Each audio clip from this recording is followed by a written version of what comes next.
Welcome back to the channel, everybody. Hope you guys are doing well. Thanks for joining today. We're back on the KCS Greenville Sub. Haven't been here in a bit.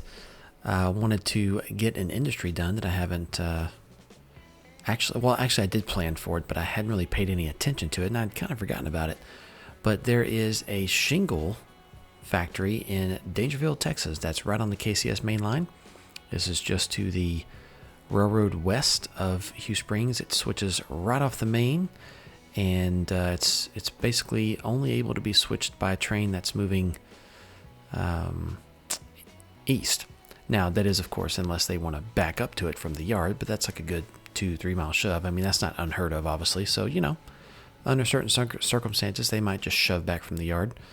It's at least going to be close enough here on this model railroad to be operated that way. So we'll see how I want to do it, if I want to include it with the road switcher from Sulphur Springs, or if I want to make it kind of part of the yard job. We'll see. I'm not really sure yet.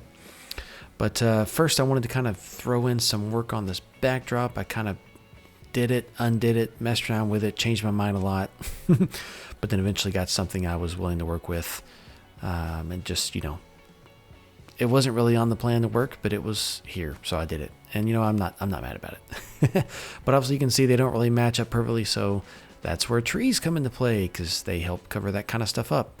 And so we'll just, you know, kind of fill it up with some different trees to make it where obviously no one's really ever going to pay attention to that, except, of course, those of you who watch this video and then go get the route at some point later. But right here between Hughes Springs and Pittsburgh is where we're going to put the industry. I had made a shingle mill on the Coxton sub that I really liked, and so I went and grabbed a bunch of those assets off the Coxton sub and just put them on a pick list so I could use them here. And of course filtered it out for the stuff that's packaged, made sure there's no payware stuff on there, and ended up you know, changing even still quite a few different buildings and things to kind of get I guess a more modern look than the 70s. But even still, it wasn't a brand new industry. The industry's been there for a long time, so it's not like early 2000s kind of buildings, but it's, you know, not something built in the 40s or 50s. But I do really like how this eventually came out. I didn't bother to model any sort of exact prototype buildings, or even use anything like exact prototype buildings. I didn't even pretend to create some sort of process or function with the buildings. I just put things in such a way that looks nice, creates a scene, and the rest is history. And that's how I do modeling, especially on model railroads. I don't do model railroads to build, you know, foot for foot replicas of actual industries. I build model railroads to run trains. So it's kind of the same attitude here. But it definitely communicates the idea. It still makes for a very fun industry to switch. And it's going to have 3 tracks. So I'm laying those out now. It's got the track right there is the warehouse. It's where they load out the boxcars of shingles. Then I've got a track here for bringing in tank cars of, you know, either sulfur, bitumen, you know, liquid asphalt, different kind of things like that. And then there's also a track for bringing in bulk granular items. That could be anything from like crushed limestone, other forms of gravel. If they wanted to make like a reddish shingle, they might bring in like some crushed, really low-grade iron ore. You know, different things like that could be shipped in order to be mixed to make the desired shingle. I didn't go look to see exactly what type of shingle they make there, like what color or whatnot, what kind of rock they use. But I do know it's still active. I drove by it recently, actually as recently as last week. So it's definitely still operating. Definitely still gets rail service.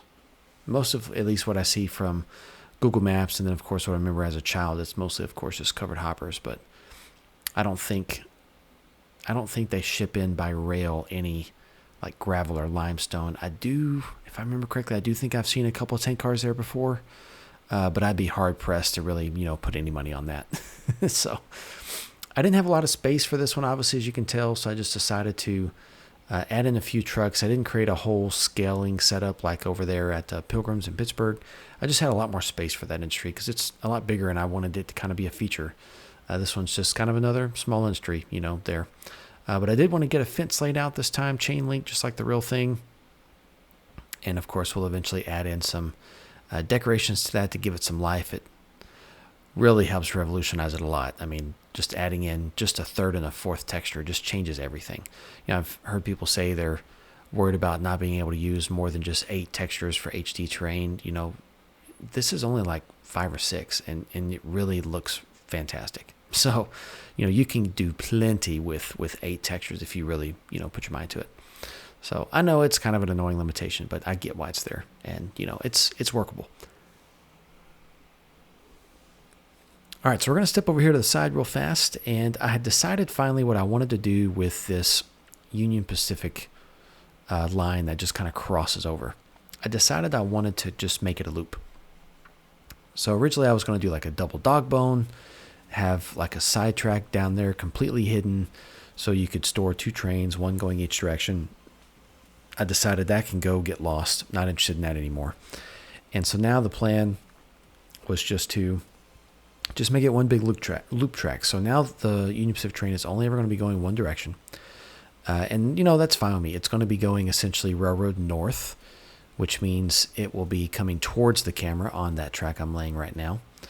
And that's just because of the way the switch is lined up on the crossover. In the real world, the crossover between the KCS and the UP is actually on the southwest corner of the crossover. I guess you'd call that the connecting track, but I didn't have space for that, and the angle wasn't right. In the real thing, they have a lot more space, obviously, so we had to change it up. So these trains will be northbound always permanently, and it can switch. The interchange yard that's over by Pilgrim over there that I built in a past episode of. It's been a while, I think, since I had one here on the KCS Greenville Sub, but that'll kind of be how this operation works, and then JMRI will just make it route itself back to the figurative air quotes here south staging on its way back to north staging, and that'll be it. It'll only ever pick up and set out cars in that one interchange yard. So, but that'll help give us another space to dump some cars and send them off map and all that kind of stuff. And each time it brings a train in, it won't always bring the same cars in because I'll be using schedules, so that'll be nice. It won't get too repetitive. But we are getting really close to the end of the clip here, so I just wanted to say thank you guys for watching. Thanks for tuning in again. And I look forward to seeing you guys around on the next one. But until then, we'll see you around.